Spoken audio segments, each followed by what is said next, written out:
ഇനി നമുക്ക് നമ്മുടെ ഇൻ്റർനാഷണൽ ക്യാപിറ്റൽ മാർക്കറ്റിൻ്റെ കമ്പോണൻസിനെ കുറിച്ചിട്ടാണ് പറഞ്ഞുകൊണ്ടിരിക്കുന്നുള്ള ബോധം വേണം.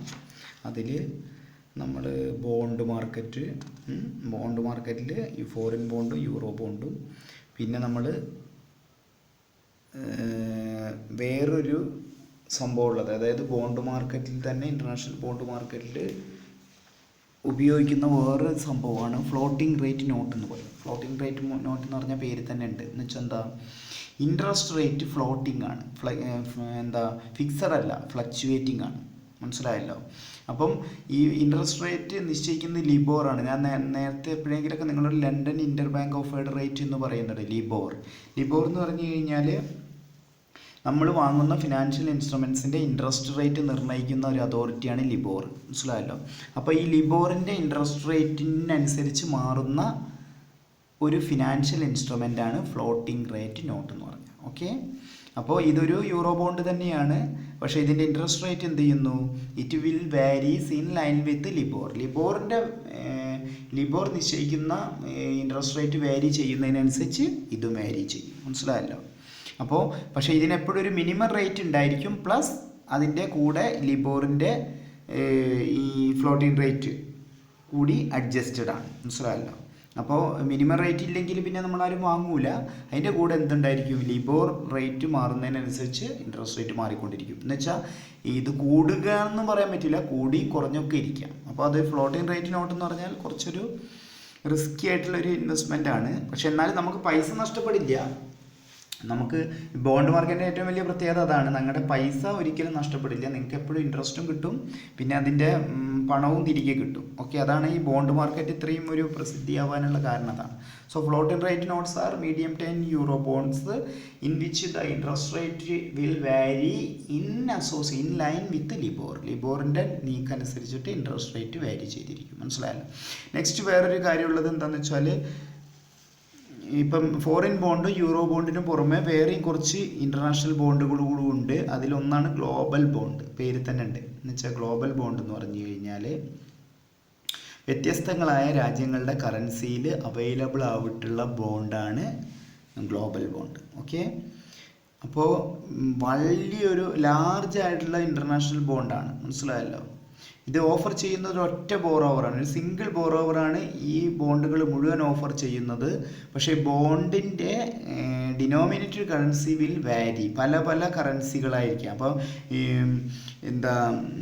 അമേരിക്കൻ ഡോളർ ഉണ്ട്, അതുപോലെ ഓസ്ട്രേലിയൻ ഡോളർ ഉണ്ട്, കനേഡിയൻ ഡോളർ ഉണ്ട്, ജപ്പാനീസ് യെൻ തന്നെയാണ് എൻ്റെ ജപ്പാൻ്റെ കറൻസി, ജപ്പാനീസ് യെൻ. ഞാനൊരു സംശയത്തിലായിരുന്നു പറഞ്ഞത്. എന്തായാലും ജപ്പാനീസ് യെൻ, പിന്നെ സ്വീഡിഷ് ക്രോണ. മനസ്സിലായല്ലോ? സ്വീഡനിലെ ഒരു നാണയമാണ് ക്രോണ. പിന്നെ UK പൗണ്ട് സ്റ്റെർലിംഗ്. ഇങ്ങനെയൊക്കെ വ്യത്യസ്തങ്ങളായ രാജ്യങ്ങളുടെ കറൻസിയിൽ ലഭ്യമാകുന്ന ബോണ്ടാണ് ഗ്ലോബൽ ബോണ്ട്. പക്ഷേ ഇത് ഓഫർ ചെയ്യുന്നത് ഒരു സിംഗിൾ ബോറോവറാണ്. മനസ്സിലായല്ലോ? ഒരു സിംഗിൾ കമ്പനി ഇത്തരം രാജ്യങ്ങളുടെ കറൻസിയിൽ ബോണ്ടുകൾ ഓഫർ ചെയ്താൽ അതിനെ വിളിക്കുന്ന പേരാണ് എന്ത്? Global bond. സിമ്പിളാണ്. ഓക്കെ, സിംഗിൾ ബോറോവറാണെന്നും മനസ്സിലാക്കണം. അപ്പോൾ അത്രയും ശക്തിയുള്ള കമ്പനിയോ അല്ലെങ്കിൽ അത്രയും ശക്തിയുള്ള രാജ്യങ്ങളൊക്കെയാണ് ഗ്ലോബൽ ബോണ്ടുകൾ ഓഫർ ചെയ്യുക. മനസ്സിലായല്ലോ? ഗ്ലോബൽ ബോണ്ടിന് നല്ല റേറ്റിംഗ് ഉണ്ട്, വലിയ ലാർജ് സൈസാണ്. റേറ്റിംഗ് എന്ന് പറഞ്ഞാൽ ഇൻട്രസ്റ്റ് റേറ്റ് കാര്യങ്ങളൊക്കെ ഉണ്ട്. മനസ്സിലായല്ലോ? പല രാജ്യങ്ങളിൽ നമുക്ക് വിറ്റഴിക്കാൻ പറ്റും. ഇതാണ് ഗ്ലോബൽ ബോണ്ടിൻ്റെ ഒരു പ്രധാനപ്പെട്ട പ്രത്യേകത. Next straight fixed rate bond ഉണ്ട്. സ്ട്രേറ്റ് ഫിക്സഡ് റേറ്റ് എന്ന് പറഞ്ഞാൽ ഇൻട്രസ്റ്റ് റേറ്റ് ഫിക്സഡ് ആണ്, അത്രയേ ഉള്ളൂ കേട്ടോ. അതാണ് സ്ട്രേറ്റ് ഫിക്സഡ് റേറ്റ് ബോണ്ടിൻ്റെ ഒരു പ്രത്യേകത. ഇൻട്രസ്റ്റ് റേറ്റ് ഫിക്സഡ് ആയിരിക്കും. അതുപോലെ പിന്നെ നമ്മളുടെ ഈ ബോറോവറുടെ ക്രെഡിറ്റിൻ്റെ സ്റ്റാൻഡിങ്ങും കൂടി മനസ്സിലാക്കിയിട്ടാണ് നമ്മൾ എന്ത് ചെയ്യുക? ഇൻട്രസ്റ്റ് റേറ്റ് ഫിക്സ് ആക്കുക. ഓക്കെ, വാങ്ങുന്ന ആളുടെ ക്രെഡിറ്റ് സ്റ്റാൻഡിങ് കൂടി മനസ്സിലാക്കിയിട്ടാണ് നമ്മൾ ഇൻട്രസ്റ്റ് റേറ്റ് ഫിക്സ് ചെയ്യുക. ഇപ്പോൾ രാജ്യങ്ങൾക്കിടയിലൊക്കെ ഈ ലെസ് ഡെവലപ്ഡ് കൺട്രിക്കൊക്കെ ഡെവലപ്ഡ് കൺട്രികൾ സ്ട്രേറ്റ് ഫിക്സഡ് റേറ്റ് ബോണ്ടുകൾ നൽകുന്നുണ്ടായിരിക്കാം. ശ്രദ്ധിക്കണം, വളരെ എളുപ്പമൊക്കെയാണ്. നോക്കൂ, ലെസ് ഡെവലപ്ഡ് കൺട്രികൾക്ക് പണത്തിന് ആവശ്യമുണ്ടെങ്കിൽ സ്ട്രേറ്റ് ഫിക്സഡ് റേറ്റ് ബോണ്ടുകൾ വെൽ ഡെവലപ്ഡ് കൺട്രികൾ കൊടുത്തേക്കാം. അപ്പം അവർ റേറ്റ് ഫിക്സ് ചെയ്യുന്നത് എങ്ങനെയാണ്? ആ രാജ്യത്തിൻ്റെ ക്രെഡിറ്റ് വർത്തൻസും അതിൻ്റെ ഒരു എക്കോണമിയുടെ ഒരു ഇതൊക്കെ നോക്കിയിട്ടാണ് റേറ്റ് ഫിക്സ് ചെയ്യുക. അപ്പം സ്വാഭാവികമായിട്ടും ഡെവലപ്ഡ് കൺട്രികൾ ലെസ് ഡെവലപ്ഡ് കൺട്രികൾക്ക് ഇത്തരം കാര്യങ്ങൾ വിൽക്കുമ്പോൾ ഇൻട്രസ്റ്റ് റേറ്റ് ഒക്കെ എന്തായിരിക്കും, കുറവായിരിക്കും. അതാണ് സ്ട്രേറ്റ് ഫിക്സഡ് റേറ്റ് ബോണ്ട് എന്ന് പറഞ്ഞാൽ. മനസ്സിലായല്ലോ. അതുപോലെ വേറൊന്നാണ് കൺവേർട്ടബിൾ ബോണ്ട്. അത് പേര് തന്നെ ഉണ്ട്. എന്താ, ഇക്വിറ്റി ഷെയർ ആയിട്ട് കൺവേർട്ട് ചെയ്യാൻ പറ്റുന്ന ബോണ്ടുകളാണ് കൺവേർട്ടബിൾ ബോണ്ട്. കുറച്ച് കഴിയുമ്പോൾ നിശ്ചിത കാലത്തിന് ശേഷം ഇതെന്തായിട്ട് കൺവേർട്ട് ചെയ്യാൻ പറ്റും, ഇക്വിറ്റി ഷെയറിലേക്ക് കൺവേർട്ട് ചെയ്യാൻ പറ്റും. ഇതാണ് കൺവേർട്ടബിൾ ബോണ്ട്. ഓക്കെ. അപ്പോൾ പിന്നെ യൂറോ മീഡിയം ടേം നോട്ട്സ് ഉണ്ട്. നമ്മൾ നേരത്തെ ഫ്ലോട്ടിംഗ് റേറ്റ് നോട്ട് പറഞ്ഞ പോലെ യൂറോ മീഡിയം ടേം നോട്ട്സുകളുണ്ട്. ഇപ്പോൾ 1 വർഷം മുതൽ 10 വർഷം വരെയൊക്കെ മെച്യൂരിറ്റി ഡേറ്റിൽ ഇറങ്ങുന്ന സാധനമാണ് euro medium term notes. Okay. അതുപോലെ വേറൊരു ബോണ്ടാണ് dual currency bond. Dual currency bond എന്ന് പറയാം, നേരത്തെ ഞാൻ നിങ്ങളോട് പറഞ്ഞില്ല, നേരത്തെ ഒരു ഇതിൽ ഞാൻ പറഞ്ഞിരുന്നു തോന്നുന്നു, കഴിഞ്ഞ ഓഡിയോയിലൊക്കെ ഒരു ബോണ്ട് അതിൻ്റെ ഇൻട്രസ്റ്റ് റേറ്റ് കൊടുക്കുന്നത് ഒരു കറൻസിയിലും പ്രിൻസിപ്പൽ എമൗണ്ട് തിരിച്ചു കൊടുക്കുന്നത് വേറൊരു രാജ്യത്തിൻ്റെ കറൻസിയിലാണെന്ന് നേരത്തെ ഞാൻ പറഞ്ഞിട്ടുണ്ട്, നേരത്തെ ഒരു ഓഡിയോയിൽ. അപ്പോൾ അതിനെ വിളിക്കുന്ന പേരാണ് ഡ്യുവൽ കറൻസി ബോണ്ട് എന്നിട്ടാ. ഡ്യുവൽ കറൻസി ബോണ്ട് എന്ന് പറയുമ്പോൾ ഒരു രാജ്യത്തിൻ്റെ കറൻസിയിൽ ഇൻട്രസ്റ്റും കൊടുക്കും, വേറൊരു രാജ്യത്തിൻ്റെ കറൻസിയിൽ പ്രിൻസിപ്പൽ എമൗണ്ടും കൊടുക്കും. ഓക്കെ.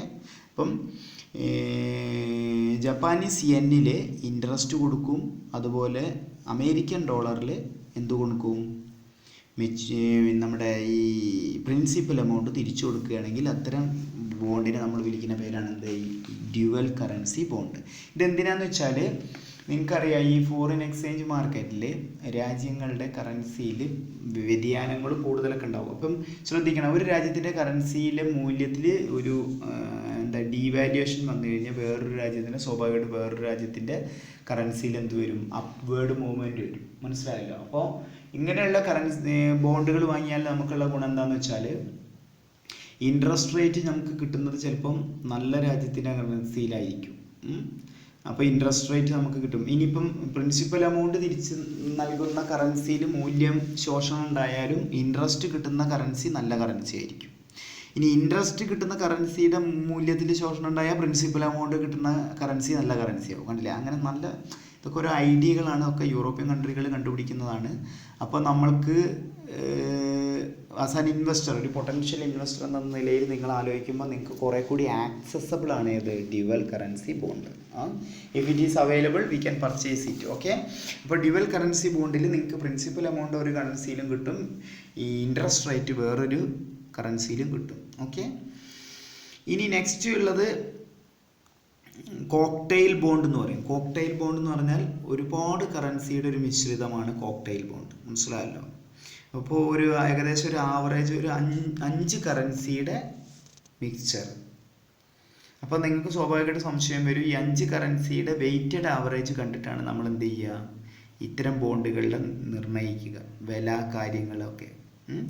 അപ്പോൾ വെയ്റ്റഡ് ആവറേജ് എന്ന് പറയുമ്പോൾ നിങ്ങൾക്കറിയാമല്ലോ, നിങ്ങൾ ഈ ആവറേജ് പഠിച്ചില്ലേ, സിഗ്മ എക്സ് ബൈ എൻ, അതുപോലെ sigma W X by N എന്നൊക്കെ പറഞ്ഞ് നിങ്ങൾ പഠിച്ചിട്ടുണ്ടായിരിക്കും. ഓരോ രാജ്യത്തിൻ്റെ കറൻസിക്ക് ഓരോ വെയിറ്റ് ഉണ്ട്. ആ വെയിറ്റിനെ കറൻസിൻ്റെ വാല്യൂ കൊണ്ട് ഗുണിക്കുക, എന്നിട്ട് മൊത്തം കറൻസിയുടെ എണ്ണം കൊണ്ട് ഹരിക്കുക. അങ്ങനെയൊക്കെ ഒരു ഇതിലാണ് ഇത് വരിക. അപ്പോൾ നമ്മൾ ഇത്രയും ശ്രദ്ധിച്ചാൽ മതി. കോക്ടെയിൽ ബോണ്ട് എന്ന് പറഞ്ഞാൽ മിക്സർ ഓഫ് കറൻസിയാണ്. 5 കറൻസിയുടെ ആവറേജ് ആയിരിക്കും ഇതിൻ്റെ അതിൻ്റെ എന്താ ഈ സ്പെഷ്യൽ ഡ്രോയിങ് റേറ്റ്, അല്ലെങ്കിൽ ഇതിൻ്റെ വാല്യൂ നിർണ്ണയിക്കുന്നത് ഈ 5 കറൻസിയുടെ ആവറേജ്, അതിൻ്റെ വെയ്റ്റഡ് ആവറേജ് ആണ് ഇതിൻ്റെ വാല്യൂ നിർണ്ണയിക്കുക. ഓക്കെ. അപ്പോൾ കറൻസി ഡൈവേഴ്സിഫിക്കേഷൻ ഉള്ള കാരണം നമുക്ക് ഇതൊക്കെ നമ്മളെ പൈസേനെ രക്ഷിക്കാനുള്ളൊരു വഴിയാണ്. അങ്ങനെ കറൻസി ഡൈവേഴ്സിഫിക്കേഷൻ ഉള്ള കാരണം നമുക്ക് കൂടുതൽ സുരക്ഷിതത്വമാണ്. കാരണം ഒരു കറൻസീൻ്റെ വാല്യൂ കൂടുമ്പോൾ മറ്റൊരു കറൻസീൻ്റെ വാല്യൂ കുറയും.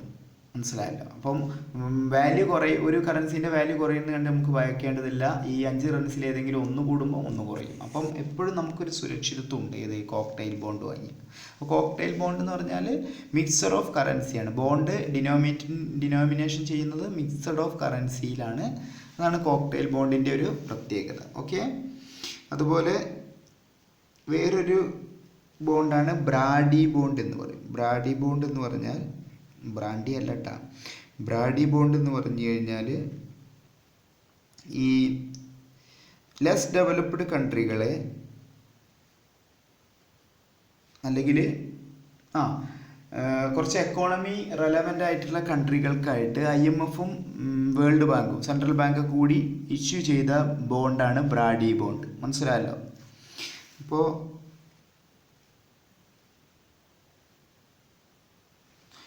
ഈ അവരുടെ ഈ കുറച്ച് ലെസ് ഡെവലപ്ഡ് എന്ന് പറയാൻ പറ്റില്ല, ഡെവലപ്പിംഗ് ആയിട്ടുള്ള കൺട്രികൾ, പ്രത്യേകിച്ച് പറയുമ്പോൾ ബ്രസീൽ, മെക്സിക്കോ, ഫിലിപ്പൈൻസ് തുടങ്ങിയ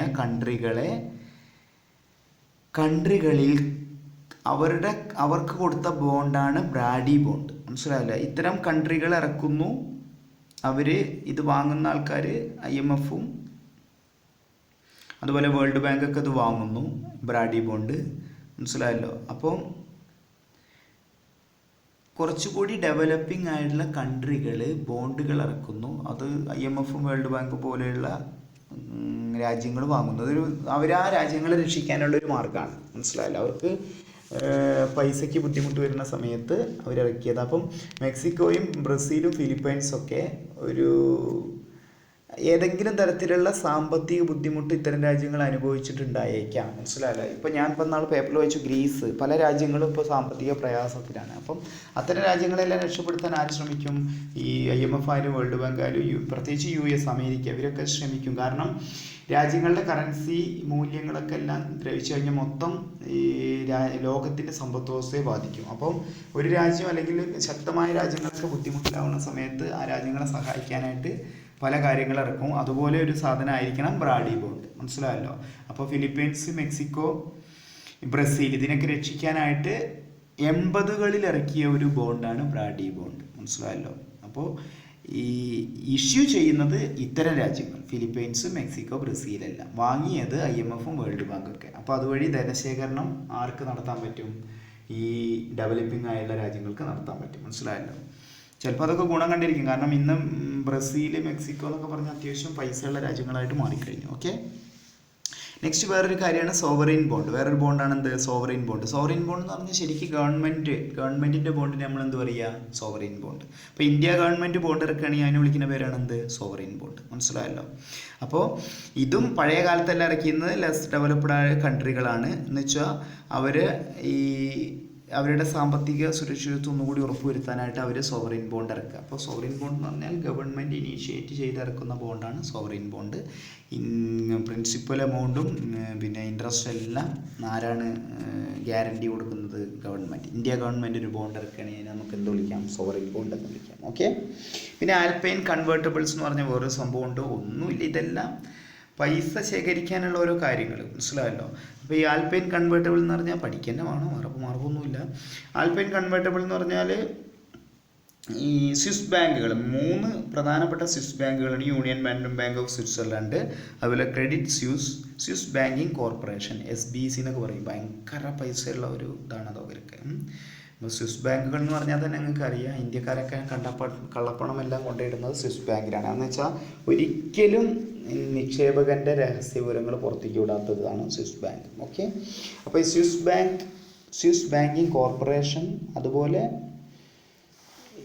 union bank of Switzerland, credit Swiss തുടങ്ങിയവ, ഈ 3